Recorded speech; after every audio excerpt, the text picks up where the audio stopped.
Salut! Alors, parfois on comprend mal les livres qui nous sont enseignés à l'école et à l'université.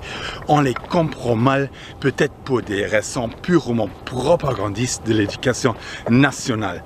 On les comprend mal peut-être manque de lecture approfondie. On les comprend mal peut-être aussi parce que les mots, les sens des mots changent avec les époques. On les comprend mal éventuellement aussi tout simplement par l'ignorance.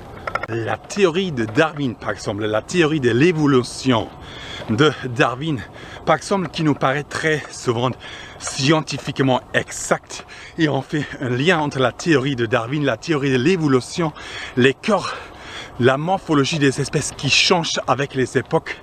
On fait bien un lien entre cette théorie et la mutation et transmutation génétique. Or, Darwin lui-même confirme qu'il n'y a pas assez de corps intermédiaires trouvés pour prouver sa théorie. Mais au-delà de ça, et ça nous savons tous, il estime bien que cette transmutation génétique s'est mise en place dû au conditionnement environnemental. C'est l'environnement qui est à l'origine de notre mutation évolutionnaire. Et il dit aussi qu'il existe donc la possibilité de l'apparition d'une même et unique espèce, même sans aucun lien génétique. La même et unique espèce uniquement par le même conditionnement environnemental. Or, ce qui nous est caché, c'est qu'il s'agit donc bien d'une théorie biodynamique. Puisque c'est bien l'environnement qui semble être à l'origine de la transmutation génétique des espèces.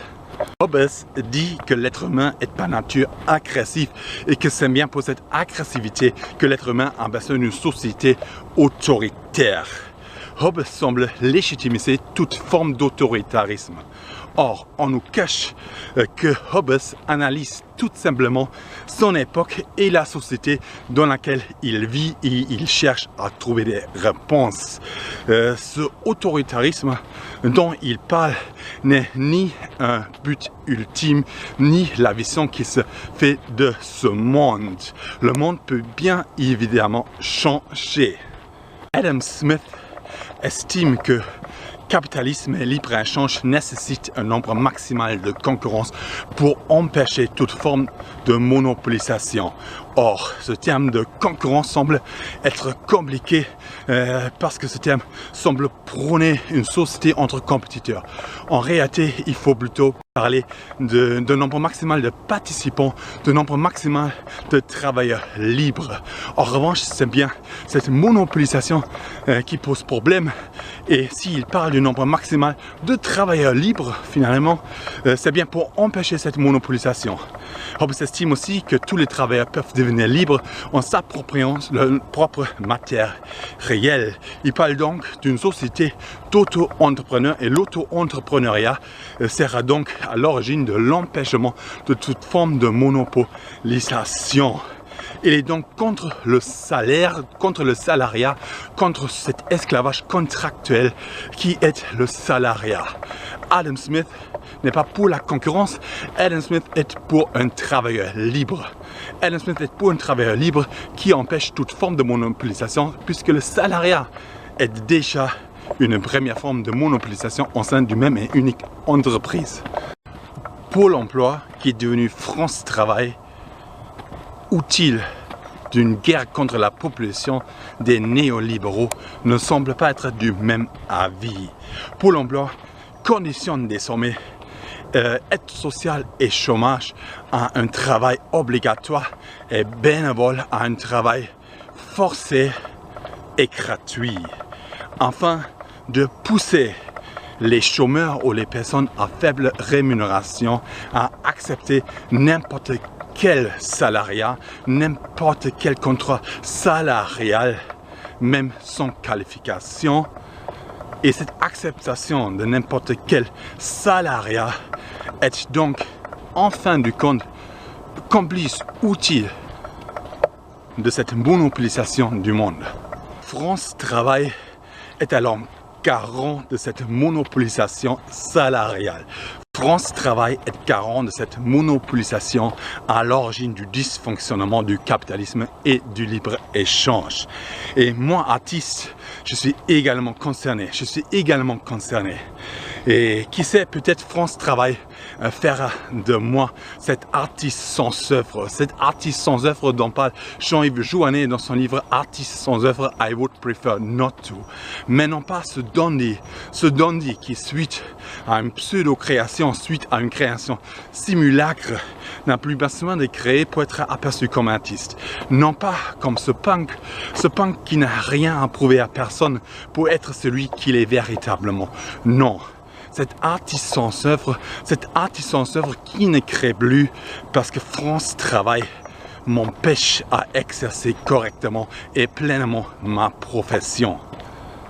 Et pourtant, France Travail qui nous veut voir travailler, France Travail qui veut que nous gagnions de l'argent, France Travail qui veut voir des chiffres, ils vont se rendre compte que ma seule rémunération vient finalement de mon activité artistique. Et c'est bien pour cette raison que je vous en parle, parce qu'en fin février, j'ai à nouveau créé une œuvre participative qui se met au service de la nature. Et c'est bien pour cette raison aussi que je vous en ai parlé ces dernières semaines de mes créations, de ce rapport art et nature.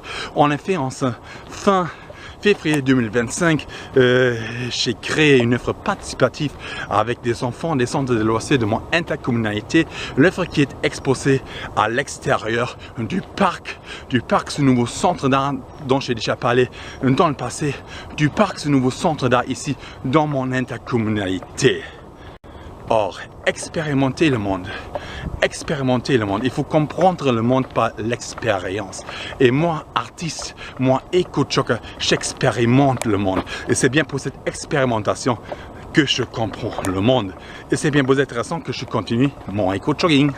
C'est parti!